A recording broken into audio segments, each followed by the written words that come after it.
C'est l'histoire d'un petit livre bleu qui pourrait bien schtroumpfer le regard porté sur les histoires de Schtroumpf.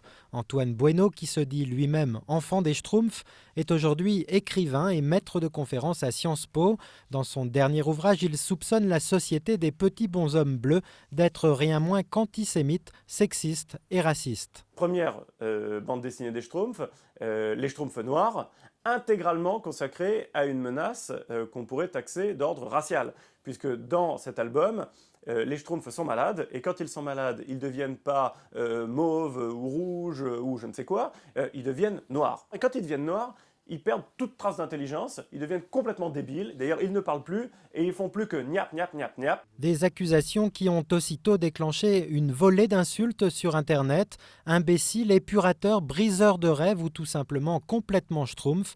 Les fans du dessinateur Peyo supportent très mal cette lecture critique qu'ils jugent typique du politiquement correct. On peut aimer, pas aimer, il y a des volumes qui ne vous plaisent pas, mais parler d'isme sur les Schtroumpfs me semble complètement déplacé. Je me suis dit l'autre jour, en relisant avec mon garçon, il y a le personnage qui s'appelle Azraël, qui est mauvais. Donc il y a des consonances, évidemment, on pourrait dire, tiens, il l'a fait intentionnellement, il l'a choisi, mais on regarde n'importe quelle série américaine, les méchants sont d'Europe centrale. On regarde n'importe quel film, gros succès hollywoodien, les méchants sont noirs ou basanés. Mais pas de quoi déstabiliser l'auteur du Petit Livre Bleu. Même si son livre s'adresse aux adultes plutôt qu'aux enfants, Antoine Bueno revendique volontiers un esprit potache.